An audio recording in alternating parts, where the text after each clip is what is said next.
Hey everyone. So I wanted to make this video for future reference concerning 1 John 4:1 and how we are to so-called test the spirits, which the Greek word here literally means to examine something. So do not faith every spirit, but examine the spirits, whether they are out of God, since many false prophets have come out into the cosmos. So the context here involves people speaking, whether it is subordinated to the prophets speaking in the writ, the Bible. And the plain connection to the writ, which is here it's singular because it's referring to the body of all of the writings. And prophecy is right here in 2 Peter chapter 1, verses 20 and 21. Knowing this beforehand, that every prophecy of the writ, which is the same context of the prophetic word here, does not come about out of one's own explanatory solution, for prophecy is not at any time brought about by the will of human, one human, but holy human, plural, of God spoke, being carried under the authority by the Holy Spirit. So the relationship of the prophetic word and the writings and prophecy carries to this context.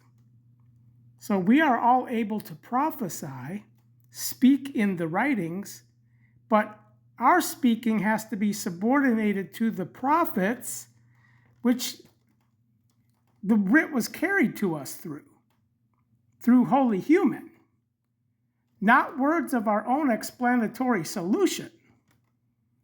So this is how we have to examine the spirits, whether the speaking one in their spirit is subordinated to the prophets who spoke to us under the authority of the Holy Spirit, the Spirit of God. Hence, whether they are out of God, since many false prophets have come out into the cosmos, where our examining every spirit is examining the speaking one.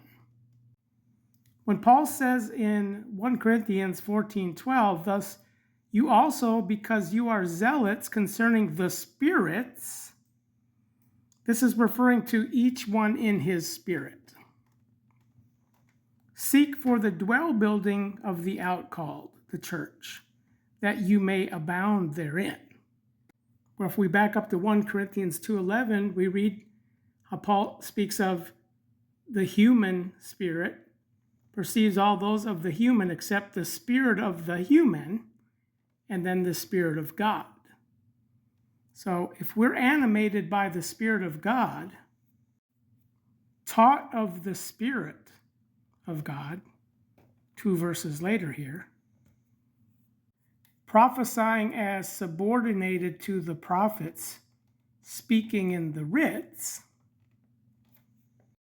we certainly can faith that the spirit of that individual speaking one is out of God and not a false prophet.